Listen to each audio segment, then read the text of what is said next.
Dans une vidéo précédente, nous avons expliqué qu'est-ce que le coaching de vie. On a essayé quand même de l'expliquer brièvement, mais maintenant nous allons voir la différence entre le coaching de vie et la thérapie de manière générale. Nous allons voir de quoi il s'agit tout de suite.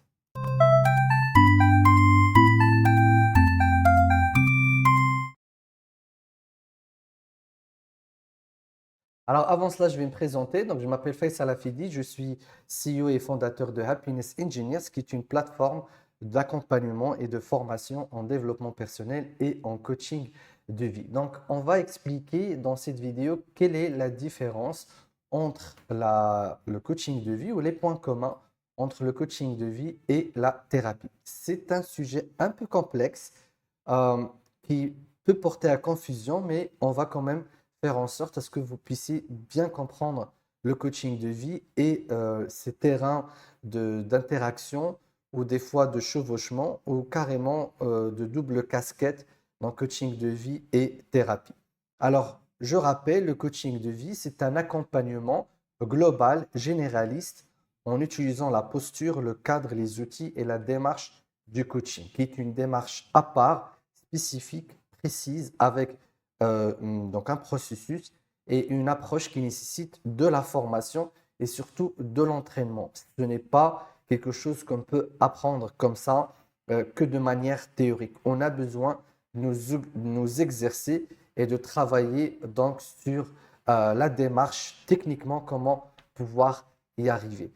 Donc ça, c'est d'un côté. Et puis, on a vu que le coaching est une discipline assez récente. Donc, dans le monde, en tout cas dans la ligne de temps de l'évolution des disciplines, on peut dire que c'est quand même une cinquantaine d'années, mais ça reste tout de même très, très récent. Alors, le coach de vie, c'est quelqu'un qui peut accompagner un individu, une personne, dans tous les champs de vie.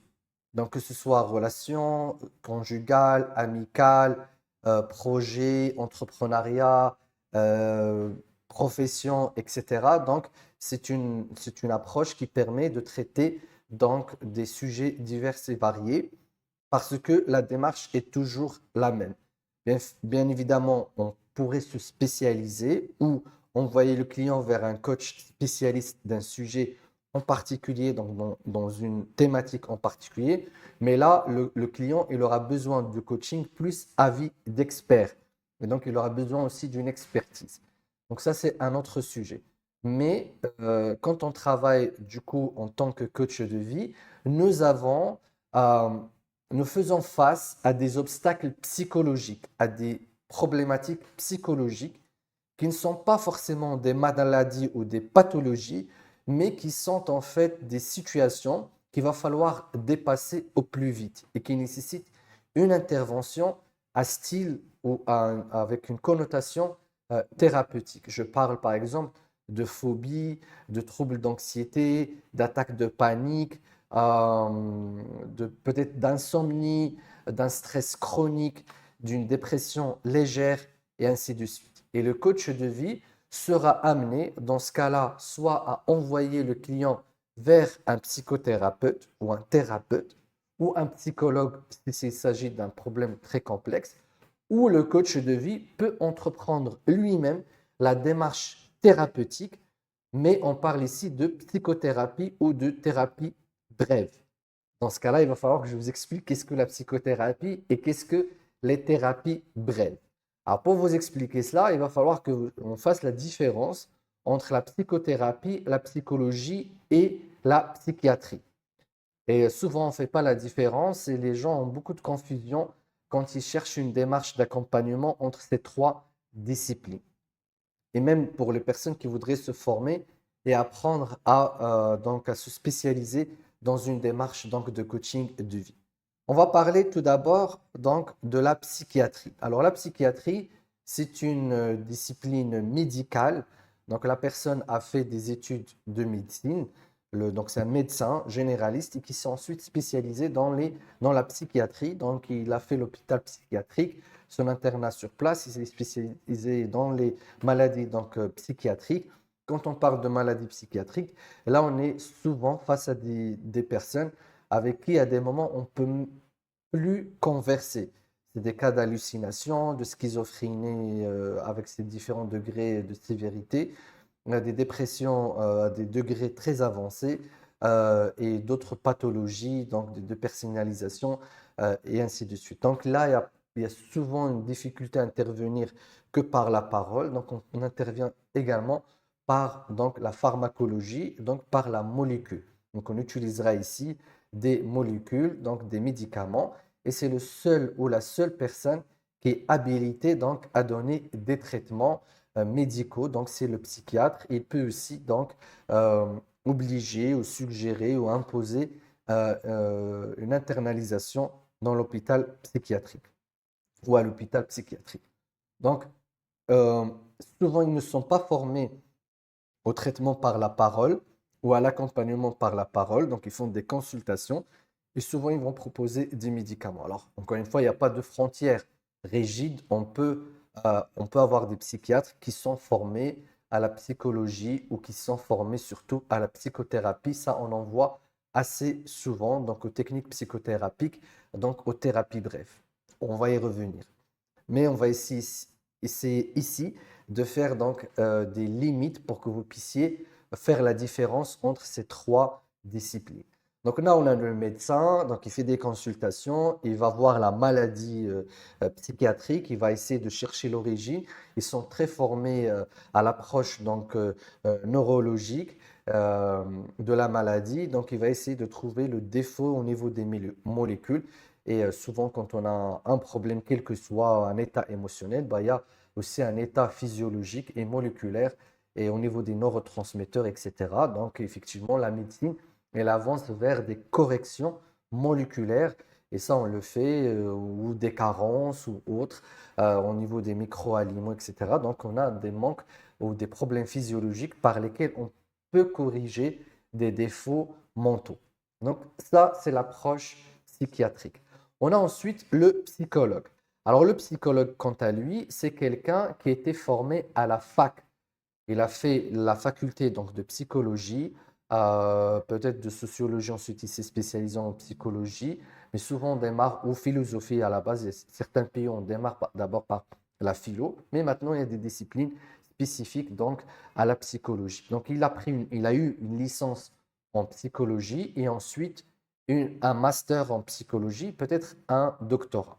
Alors là, c'est une personne qui n'est pas habilitée à donner des médicaments, il est formé en psychopathologie, donc il ne prend pas en charge les pathologies, donc surtout les pathologies sévères, il renvoie vers le psychiatre. Le psychiatre devait aussi renvoyer tout ce qui est léger, donc troubles, situations psychologiques légères ou des problématiques psychologiques qui nécessitent donc une introspection, un travail sur soi, il devrait normalement ne pas intervenir côté pharmacologique et renvoyer vers le psychologue. Donc le psychologue, il va faire un travail donc de soins, de traitement de certains troubles ou des troubles psychologiques qui ne nécessitent pas une intervention pharmacologique, mais qui nécessitent un travail donc sur son mental, sur sa perception de la réalité, sur sa façon donc d'interagir avec le monde. Alors là, il y a des écoles selon les pays, selon les universités. Dans le monde anglo-saxon, la psychologie, elle est très comportementaliste à la base, donc on va essayer de travailler sur les comportements, les réflexes, etc. Dans certains pays, la psychologie est très orientée analyse ou psychanalytique.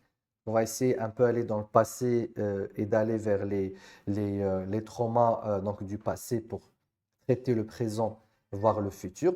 Mais en gros, le psychologue, il va traiter un patient. Il va être là face à quelqu'un euh, vis-à-vis duquel il va chercher un trouble ou une sorte de dysfonctionnement qu'il va devoir corriger. Donc, c'est une approche purement, encore une fois, médicale ou qui est très, très médicale. D'ailleurs, une des disciplines, enfin, une des spécialités ou une des orientations vers lesquelles vont les études de psychologie, c'est ce qu'on appelle la psychologie clinique. Donc, euh, on va vraiment vers des études cliniques, vers l'interactivité entre la psychiatrie et la psychologie, où on va encore plus en profondeur à dresser un tableau clinique d'un patient. Donc, certains psychologues font ça et donc essayent de trouver la maladie pour pouvoir la soigner. C'est le paradigme, en tout cas, ou la philosophie ou l'approche de la psychologie. Vous l'avez bien compris, euh, il y a un moment donné où il y a un besoin humain des temps modernes, surtout après la Deuxième Guerre mondiale, surtout les baby boomers. Donc, à partir des années 70, l'urbanisation s'est développée, les moyens de communication, de déplacement, de mouvement, et enfin, le monde s'est complexifié et maintenant encore plus. On commence à avoir beaucoup de problèmes psychologiques, de stress chronique. On ne vit plus dans la paix et la nature dans laquelle on avait l'habitude de vivre. Les villes sont devenues, surtout les grandes villes, sont devenues des zones inhumaines pour vivre. Donc les gens commencent à souffrir psychologiquement, mais pas au niveau de devenir malade ou d'en être malade. Et donc, il y a eu, euh, il y a eu un ressenti des psychiatres d'abord. Il y a un mouvement au niveau des psychiatres, donc Milton Erickson, Eric Berne et d'autres, qui ont remarqué qu'il y a des problèmes, c'est vraiment des problèmes qui ne nécessitent pas une intervention pharmacologique. Il y a même des psychologues qui ont fait aussi le même constat, qu'il y a des problèmes qui ne nécessitent pas qu'on les regarde comme des maladies, mais des soucis qu'il va falloir régler au plus vite. Et donc, ils ont commencé à mettre en place des méthodes et des stratégies sur le terrain. Hein, c'est vraiment comme des laboratoires, mais sur leur propre laboratoire. Et il y a eu même des laboratoires qui ont été créés dans ce sens. On parle de l'école de Palo Alto en Californie dans les années 70, où il y a un mouvement, où il y avait des psychiatres, des psychologues, mais aussi des mathématiciens, des linguistes, des informaticiens. Par leur vécu, ils se sont dit, non, il y a quand même des approches rapides, en quelques semaines, il y a des méthodes, des techniques avec lesquelles on peut rapidement traiter certains troubles psychologiques. Par exemple, la phobie, là, on peut la traiter en une seule séance, alors que ça prenait 12 séances et ça prenait plus, et c'était même difficile. Les problèmes d'anxiété, d'angoisse, de stress, donc de relations conjugaux, de certains degrés de dépression. Milton Erickson a développé donc l'hypnose ericksonienne et il a risqué même sa licence en tant que médecin psychiatre parce qu'il ne donnait pas de médicaments. Il se jurait de ne pas donner de médicaments et tout le monde le prenait pour un fou quand il faisait des séances d'hypnose. Il a fait ça devant le congrès des psychiatres et il a risqué 2 fois de perdre sa licence de médecin, mais il a mis en place une approche d'hypnose et beaucoup d'autres approches qui font qu'on peut traiter facilement certains troubles. On a Eric Berne, donc je vais citer ces deux exemples, qui est aussi psychiatre, qui a travaillé à l'hôpital et qui a développé une des disciplines sur lesquelles, si vous allez vous former en tant que coach de vie, qui a mis en place la TCC, donc la thérapie cognitive comportementale, qui pareil promet en 6 à 12 séances, à 24 séances maximum, de traiter beaucoup, beaucoup de troubles. Alors là, c'est vraiment beaucoup de troubles psychologiques et même psychiatriques. Il a même osé aller sur le terrain de la psychiatrie, donc à travailler sur la schizophrénie et d'autres maladies, par sa technique. Donc, et là, on parle vraiment de technique. Hein. C'est très procédurial, très méthodique, avec des outils, etc. Et la TCC, donc la thérapie cognitive comportementale, étant donné qu'il a été médecin, il a réussi, contrairement à Milton Erickson qui s'est isolé très tôt à cause de sa maladie. Donc, il n'a pas été en contact avec le milieu médical. Donc, l'hypnose est restée un peu en écarté. Elle a été même combattue et maintenant on commence à l'introduire dans le milieu médical.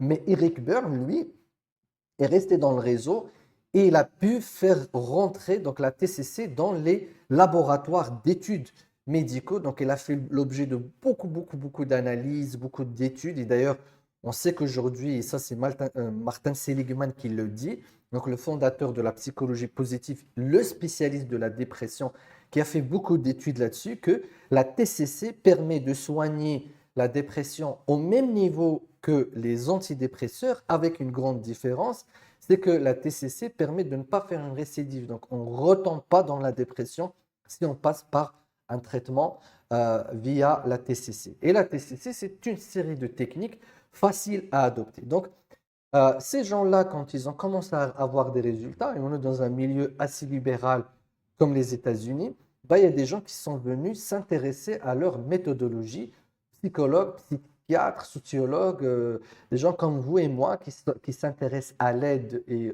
à l'accompagnement des autres. Ils ont commencé à leur demander donc de leur transférer ces techniques et ces compétences. Donc, ça a donné des livres, des séminaires, des formations.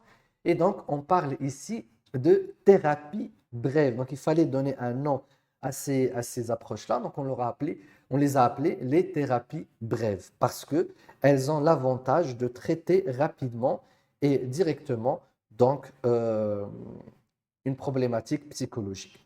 Et là, les thérapies brèves, il y en a qui dénombrent 200 qui sont connues, il y en a qui dénombrent jusqu'à 1000 techniques. Par exemple, pour la TCC, on a l'analyse transactionnelle qui est sortie de la TCC. On a la REBT, donc euh, pareil, c'est une approche un peu différente de la TCC. Donc, c'est un de ces contemporains qui a mis en place donc, cette approche. On a des approches qui traitent les traumatismes par le mouvement oculaire. Donc, euh, on a maintenant aussi des approches qui traitent les troubles psychologiques par l'alimentation. Et c'est un champ qui ne s'arrête pas. Et ce sont souvent des initiatives personnelles qui deviennent initiatives d'un groupe, qui deviennent des instituts, et des instituts commencent à propager ces approches. Maintenant, il y a un problème, c'est que si quelqu'un n'a pas fait de psychiatrie, n'a pas fait de psychologie, et il s'est formé à ces techniques-là, et il a ouvert un centre, un cabinet où il se propose à aider les gens à les accompagner à traiter ces problématiques-là. Il va falloir donner un nom à ces gens-là et à cette discipline-là où on est orienté thérapie brève. Alors, le nom qu'on donne à ces personnes, c'est des psychothérapeutes. Donc là, on parle de psychothérapeute dans le sens où euh, la psychothérapie, c'est l'usage donc des thérapies brèves pour traiter des troubles spécifiques. Alors, il y a des spécialistes en la psychothérapie, il y a des psychanalystes. La psychanalyse de Freud, c'est une psychothérapie, ce n'est pas une psychologie. Freud lui-même n'a pas fait d'études en psychologie. Il était médecin, il a fait un master, je crois, en psychologie, mais c'est vraiment pas un psychologue à la base. Il a développé lui-même la psychanalyse. Donc, pareil, il a répondu à un besoin de marché, de société de son époque. Il a mis en place une technique. Donc, les psychanalystes sont à la base des psychothérapeutes. Donc, il y a des hypnothérapeutes, donc l'hypnose, il y a des personnes qui font que de l'hypnose. Il y a des personnes qui n'utilisent que des techniques de PNL, de programmation neurolinguistique, qui à la base est aussi un ensemble d'outils, et ainsi de suite. Donc, euh, on a plusieurs thérapies, et donc les gens qui pratiquent ces thérapies-là s'appellent des psychothérapeutes. Donc, il y a des États, après les législations, elles sont différentes. Il y a des États qui reconnaissent ce statut. Il y a des États qui reconnaissent ce statut avec une obligation de se former donc, en pathopsychologie, en psychopathologie. Donc, par exemple, en France, c'est le cas. Et puis, il y a des États où il n'y a pas de réglementation. Donc, on se donne le titre de psychothérapeute une fois on pratique donc une thérapie brève. Et donc, voilà, vous avez aussi des psychologues. Donc, ils se forment à ces thérapies brèves, qui les rajoutent à leur dossier et à leur boîte à outils. Donc, vous pouvez voir un psychologue, psychothérapeute. Vous pouvez voir, et c'était le cas pour moi, j'ai déjà vu des plaques où il y a psychiatre, psychothérapeute. Donc, il est psychiatre, il a l'habilité de donner des médicaments, mais il fait usage aussi de techniques psychothérapeutiques, donc de thérapie brève, où il va donc se former, utiliser ces techniques. Beaucoup de psychiatres, par exemple, se forment aujourd'hui à l'hypnose et se forment donc au coaching. Donc ça, c'est les approches thérapeutiques. Donc venons maintenant au coaching de vie. Vous l'avez maintenant compris, le tableau et le puzzle, maintenant, les pièces se sont mises en place. Donc pareil, le coaching de vie est venu à une réponse beaucoup plus avancée que sur les thérapies. Donc il y a des gens, ils se disent, mais en fait, moi, j'ai même pas besoin de thérapie. j'ai même pas un trouble, j'ai besoin d'avancer psychologiquement. Je suis sain, j'ai pas de complexe, mais j'ai besoin de progresser psychologiquement. J'arrive pas à gérer ma colère, j'ai de la peur, je dois prendre des décisions importantes et j'ai un projet, je dois avancer là-dessus. Donc, le thérapeute, il dit, je sais pas, il n'y a pas de trouble, je ne peux pas intervenir. Donc, c'est là où le coach, il vient, il dit, moi, c'est mon travail de te faire progresser, de te poser les questions, de te mettre dans un cadre qui va te permettre d'avancer. OK? Donc, le coaching ici est séparé donc, de la thérapie. Mais ce qui va arriver, encore une fois, on est dans le marché, ce qui va arriver, c'est qu'en accompagnant une personne, eh bien, on peut se heurter à un problème psychologique, à une dépression, à une phobie, à, à une angoisse, à une frustration, et ainsi de suite. Donc là, on aura besoin d'avoir des outils de pouvoir soit traiter ces troubles. Donc là, le coach de vie, pareil, il peut prendre certaines thérapies brèves et de les intégrer à son travail, comme il peut, encore une fois, comme je l'ai dit au début, recommander donc au patient, au coach, donc au client, pardon, qui va devenir patient. Donc là, j'ai fait vite.